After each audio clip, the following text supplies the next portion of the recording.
Hey guys, and welcome to Nintenduary, a month where we review a different Nintendo 64 game every day for the entire month.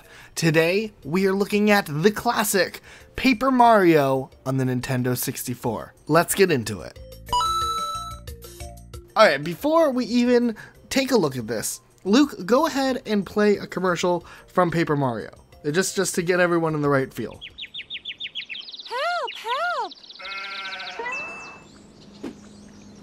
Mario's trapped in a new adventure! But will he save the princess? Help! Find out in Paper Mario! Rated E for everyone. Alright, as you guys can see, Paper Mario was a Mario game that took on a quite a different but unique art style. At the end of the Super Nintendo's life, Super Mario RPG came out, which was developed by Squaresoft. The game ended up being a breakout success, which is surprising considering the brand new N64 would be coming out just a few months after Super Mario RPG.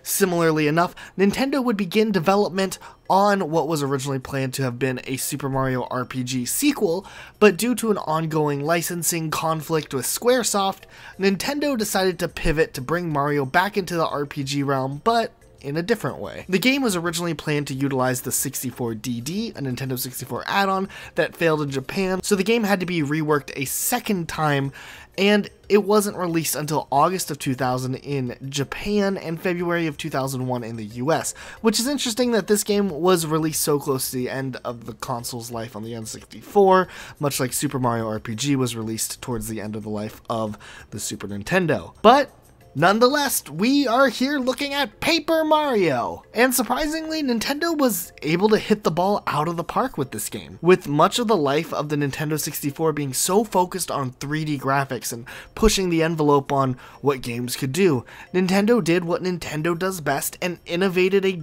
different type of style, and it works here. There's a subtle charm with an overall art direction that really helps the game out. Without spoiling too much of the story, Peach's castle is abducted by Bowser, and Mario must collect 7 Star Spirits to face off against Bowser. The story starts off pretty simply, but before long, a lot of life is brought into the game as players get to experience the paper-filled world and interact on a quite deep story, which is pretty surprising, and it's not bogged down by uncareful lore or anything like that. I really appreciate the overall mechanics in this game. For an RPG, it's pretty basic and easy to understand, similar to something you can just pick up and play like Pokemon.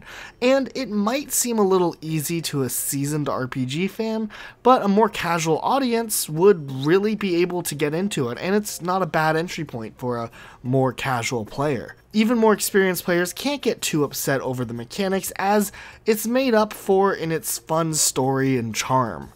And even though the mechanics are very basic, it's still fleshed out enough where there's a lot to do and quite a few options. I will say some of the puzzles in this game are really easy, like Kirby 64 and the Crystal Shards easy. Remember how I said that game was pretty easy?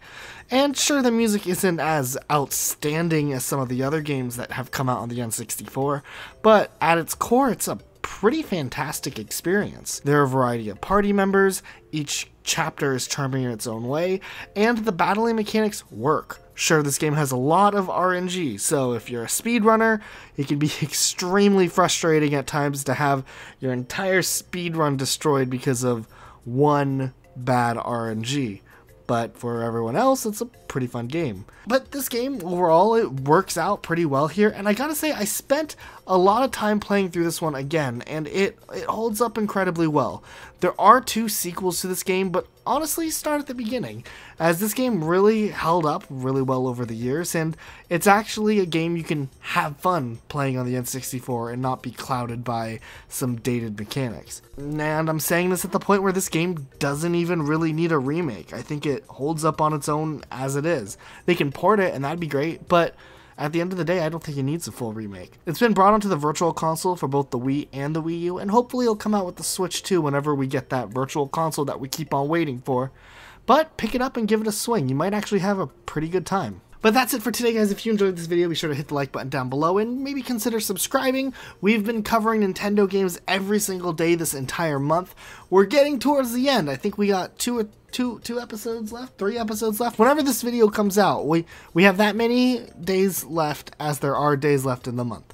But there's a huge catalog of Nintendo 64 reviews we've done, and you can sit down and go to from Mario 64 and marathon them all the way through. You'd be my favorite person. We put a lot of work into these, and we appreciate all the support we've gotten. Alright guys, that's it for today, and we'll see you guys tomorrow with a brand new video. Bye guys.